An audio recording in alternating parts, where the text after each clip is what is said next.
बबलू हाथी सुबह सवेरे अकेले वन में टहलने के लिए निकला। वह अपने ही धुन में चला जा रहा था। लगता था उसके दिमाग में कोई उलझन है जिसे वह सुलझाने की कोशिश कर रहा था। सड़क पर आगे बढ़ते ही उसके सामने चीकू खरगोश भागा। बबलू का पैर उसके ऊपर पड़ने ही वाला था कि चीकू जोर से चिल्लाया। उसकी आवाज सुनकर बबलू ने अपना पैर पीछे खींच लिया। कहाँ खोए हो बबलू भाई? कहीं नहीं, बस कुछ ऐसे ही सोच रहा था। किस बारे में? तुम जानकर क्या करोगे? शायद मैं तुम्हारी कुछ मदद कर सकूं। तुम तो जानते हो आजकल वन में कितनी चोरियां हो रही हैं, पर चोर का कोई अता पता ही नहीं है। इस बात को लेकर वन के सारे प्राणी चिंतित थे। वे वहाँ खुद को सुरक्षित महसूस नहीं कर रहे थे। अरे चीकू भाई, हम मजबूर हैं। हम चोर को पकड़ ही नहीं पा रहे हैं। वह बहुत चालाक है और अपने काम को बड़ी कुशलता से अंजाम दे रहा है। कहीं कोई सबूत ही नहीं छोड़ रहा। हमारे राजा इस बात को लेकर बहुत चिंतित हैं। यही कारण है कि हम सब इस बारे में सोच रहे हैं। अब तुम मेरी इसमें क्या मदद कर सकते हो? मैं कुछ सोचता हूँ, हो सकता है मुझे कोई उपाय सूझ जाए। प्रयास करने में कोई हर्ज तो नहीं है।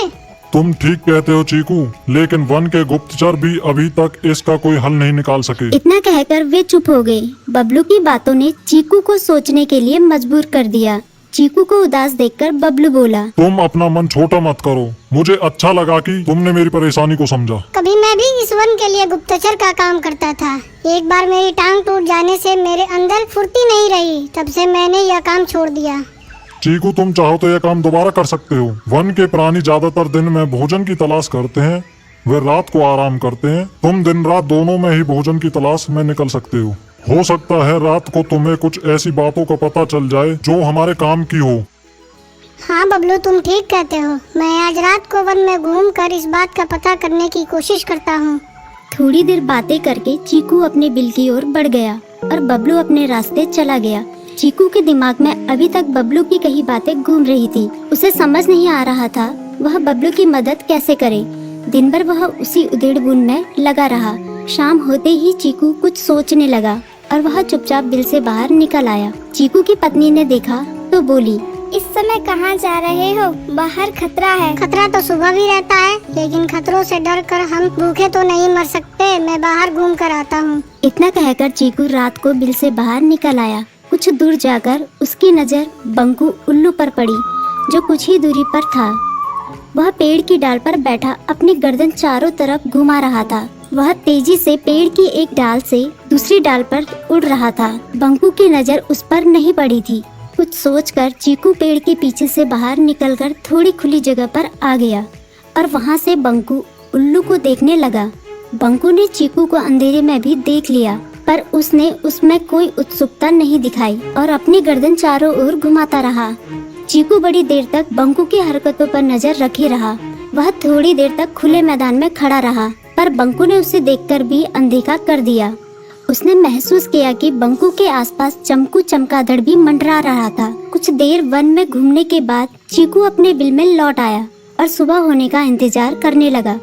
अगली सुबह बबलू उसी रास्ते में जा रहा था। रास्ते में चीकू उसका इंतजार कर रहा था। आज बड़ी जल्दी आ गए बबलू। हाँ, आजकल मुझे चिंता की वजह से नींद नहीं आती। कोई नई खबर है क्या? यकीन से तो मैं नहीं कह सकता, पर मैं तुम्हें ऐसे प्राणी का नाम बता सकता हूँ जो शायद चोरों की मदद कर रहा है। कौन है वो? बंकू उल्लू। इतना कहकर चीकू ने रात की घटना उसे ज्यों की त्यों सुना दी। इसे सुनकर बबलू का माथा ठनका। बबलू की आंखें चौंधिया गई।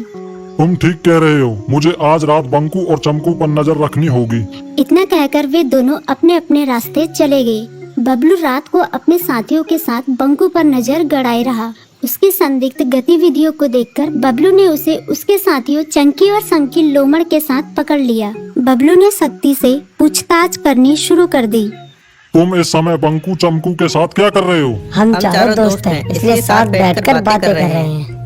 चमगादड़ और उल्लू की दोस्ती तो समझ में आती है, पर लोमड़ के साथ दोस्ती कैसे हो सकती है? सख्ती से पूछने पर दोनों ने अपना जुर्म कबूल कर लिया और सभी चोरियों के बारे में बताया जो उन्होंने कुछ दिन पहले वन में की थी। बबलू ने उनके चोरी का सारा सामान भी बरामद कर लिया। बंकू और चमकू को अभी तक समझ में नहीं आ रहा था कि वो इतनी आसानी से कैसे पकड़ में आ गई।